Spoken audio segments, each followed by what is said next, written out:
First of all, congratulations on the nomination. Thank you.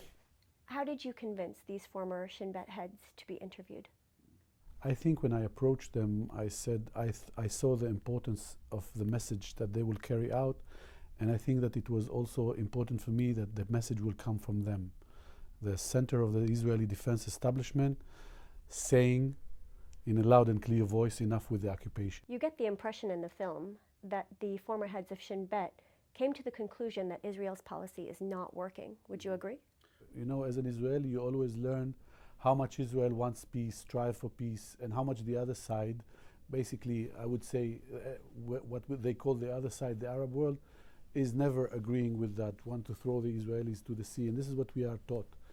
And when you are confronted with the facts from those people who were in the room, in the decision-making rooms, and they tell you, look, it's not the same. Sometimes the Israelis have worked against going into reconciliation even harder than the Palestinian, or as much harder as the Palestinian. This is for me as an Israeli who grew up in Israel, it's a shocking message. You know, one of the former foreign ministers of Israel have made a very nice quote, which basically said the Palestinians have never missed an opportunity to miss an opportunity. This was said by Abba Eban. And I can say after finishing the movie, both sides have never missed an opportunity to miss an opportunity. Both have contributed really, really thoroughly to the situation, horrible situation that we are in now. What was the most chilling account of an operation Shin Bet carried out, as described to you? There were a lot of moments like that. I cannot really personify one that was really stood up, or I remember when I heard the story of the debates between a 1-ton bomb, 250 kilo bomb, 500 kilo bomb, in order to kill a terrorist or in order to kill the Hamas group, and I tried to imagine how those debates were. Let's use that bomb, let's use a smaller bomb, let's use... It's something that was for me, as a human being, as a person, not easy to absorb. How often in Israel do you hear from these former heads of Shin Bet? Are some more open than others, or is there generally a cone of silence over them? I would say some have never spoken before the movie. Definitely two never spoke before in an interview whatsoever, in any kind of form. They are really, really respected. This is why I wanted the message to come from them. It was important for me that the message will come from all the living former heads of the Shin Bet, and the fact that they are saying this and carrying this kind of message. All the Shin Bet chiefs want an end to the occupation, a two-state solution, a settlement freeze.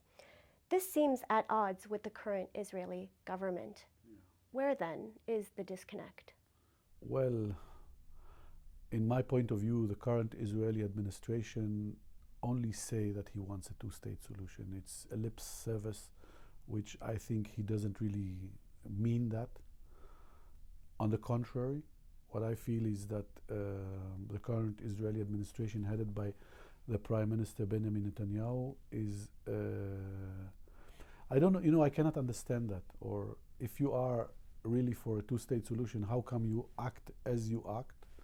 And I think that the fact that those leaders, those heads of Shin Bet came to speak so openly and criticizing basically what the Israeli current administration is doing is due to that fact. They feel that they are dragging, that the current Israeli administration is dragging Israel and the region to a future which is not good. I don't want to be more specific than that, but this is what they said. And they are really very critical about it. They are worried about the future of the region. And I think that this is the greatest danger to Israel, to the existence of Israel. So Emad, thank you for the interview, and congratulations on your nomination. You had a bit of an adventure getting here last night. Tell me about that. When we got here in Los Angeles, we went to the immigration to stamp our passport and to go to outside. So the lady, the immigration lady, she asked us to have our fingers and pictures, and questions us.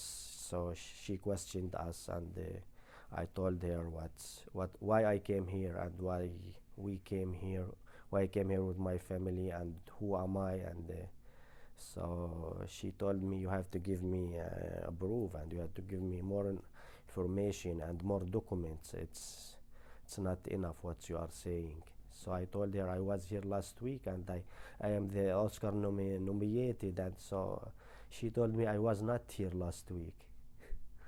So she was not care about what I'm saying, and she told me, we will hold you in there, so we don't have time for you. We will hold you until you get us more information, more papers or more documents, or we will send you back home. And I felt that they will send us back. So I was thinking about something like political pressures on because of the story and the situation and the film. And yet your film was political. What do you hope that it achieved? My goal is to reach the people and to bring more attention to my situation, to our life, to my kid and his generation life, and how they grow up there under these pressures and under the occupation, under the army control.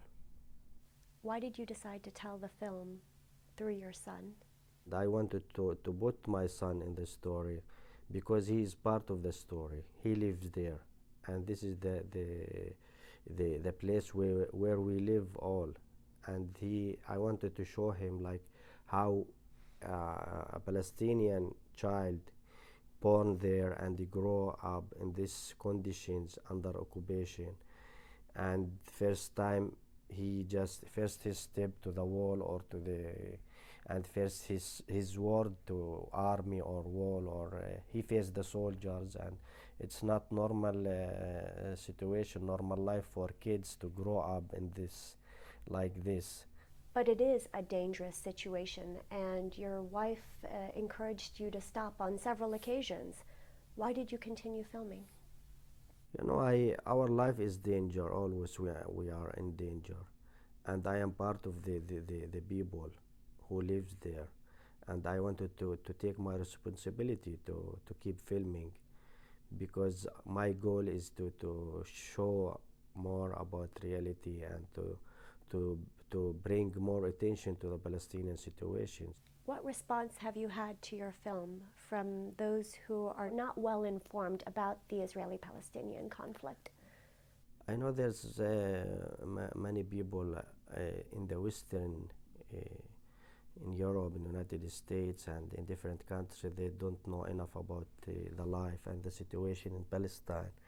And most of them, they don't know nothing about this, because they get the news and they get the propaganda from governments and from politicians and from the policy. So they show us always in the media, especially the Palestinian, they show us as terrorists, and they show us as a bad people, and they show us that